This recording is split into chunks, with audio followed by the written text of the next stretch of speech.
All right, I'm Kevin Eckler from Foreign Car Specialist, and this is For the Record. I've just felt compelled to have to speak about this subject. I'm fairly active on different social media platforms and around, and there's been a lot of wonderful influences between my coach and great friends and peers that have helped me grow to the point of where I am, and I have a lot of respect for these people. But there's also some things I see in the industry, in our profession, and other shop owners sometimes really aggravate me. ShopBoss is software built by shop owners for shop owners. ShopBoss offers real solutions backed by real experience. Simply put, it's shop management software that works your way. When customers are in the lobby and cars are on the lift, you don't have time for a learning curve. Now that's where ShopBoss comes in with profit-boosting features that work the way you need them to right out of the box. From built-in DVI to robust customizable reporting, ShopBoss makes everything about running a shop work more smoothly.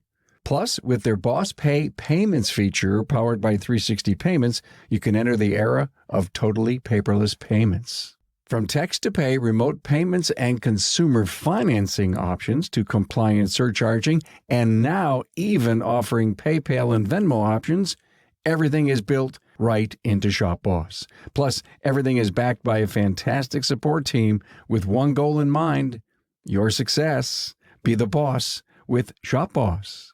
I may not be making friends by saying this, but I find that a lot of times we talk about a struggle to find people. We talk about technician shortages. We talk about, it's hard to find a manager you can trust. It's hard to find a lead tech, a shop foreman, a different person that you can put in place in your business. What we fail to realize is that oftentimes we are setting up people to fail. We bring people in knowing that we are bringing them into an environment of chaos, of difficulty, where the last person and possibly the person before them and the person before them have failed in that position. Yet, whether it's a lack of desiring to confront the problem ourselves, because a lot of us are non-confrontational, so we let a lot of things happen until they just become so horrible that we have to do something about that.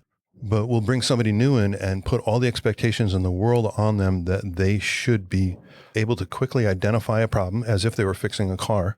But we put them in a position in a business where they should quickly be able to identify the problem, know what it is, go right through and fix it. And suddenly it's sunshine and happiness everywhere. Yet we don't give them the tools that they need. We're kind of like the poor customer that walks in the door and goes, "Hey, my car's making a noise." Well, great. Is it a funny noise? Is it a clunky noise?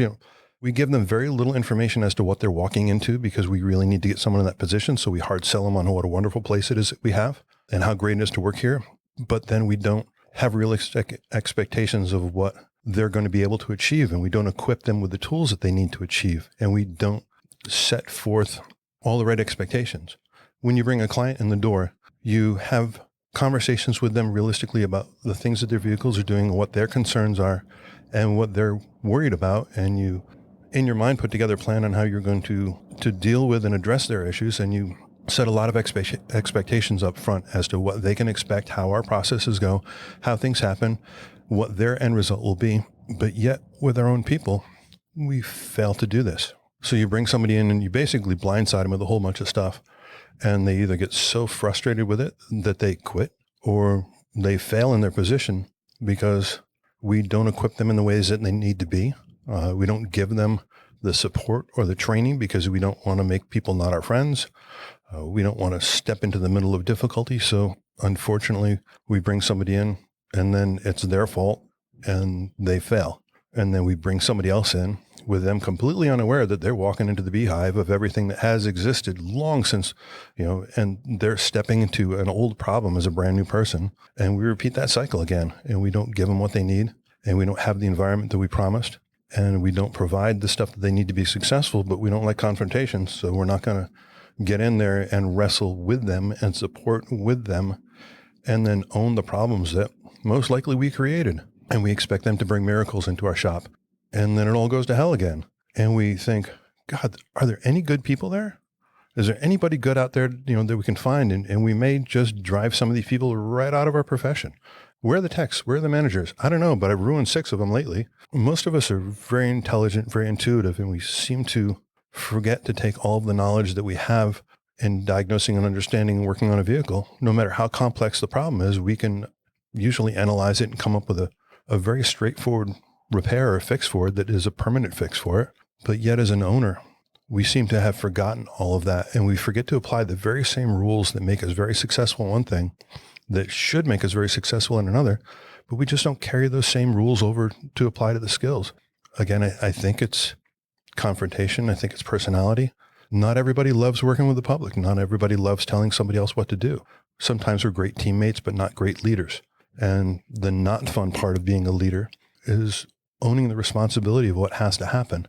And when you don't feel like it, saying, pulling somebody aside and saying, hey, I'm not happy with this performance, instead of just letting it go because it's easy. And you're like, I'll deal with it next week because I got a lot on my mind this week. And you let that go and you let that go and not even realizing that in letting those things go and not correcting somebody in a small conversational way and waiting until you get pissed off that you finally got to unload on them, that you've set them up to fail.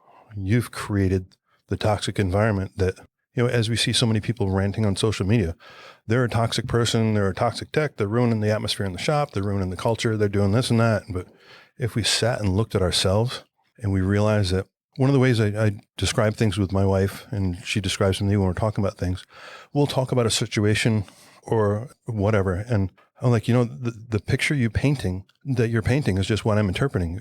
If you use a lot of descriptive words that talk about whether it's an experience that was just ugly and you talk about all the things that were bad about it, I'm going to look at that like, my God, that was horrific. And I feel empathetic towards what a horrible situation you had to be in. Or if you're with somebody that you describe as being very difficult, or it's an uncomfortable situation, or they said, harsh words or other things, you're like, well, why do you hang out with that person? But what we don't realize is that a lot of times we omit the really good things that happened, and we paint a picture that completely sways somebody else's opinion and sways their perspective of stuff. And I think we create a lot of that destruction ourselves, and we just need to really be aware of how we are greatly swaying the atmosphere and the attitude in our shop. I appreciate the hell out of my service manager, who has every now and then called me out on, he's like, you're kind of being a jerk today. God, I appreciate the honesty that he has, and the fact that he can say that not in a majorly confrontational way, but in an honest, I care about it. And he follows it up quickly with, have you noticed the attitude and the mood in the shop today is not very good? And there's a good chance it's because you came in the door grumpy or irritated with something, and you're leading the mood in the shop, and you are influencing everybody else and how they do work and behave here, which, if I'm smart, snaps me out of it. And I go, wait a minute, you're right. I'm being a jerk. And I kind of pick up my intention and I change the way I look at things. You can really see a change or a mood difference in the shop.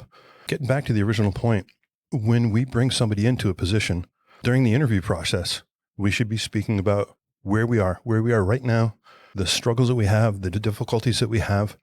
These are the things that I'm having a hard time overcoming. These are the things that are going to be part of your position that you are going to walk into. You're not walking into a sunshiny, happy situation where it's just, rainbows and butterflies and everything's wonderful.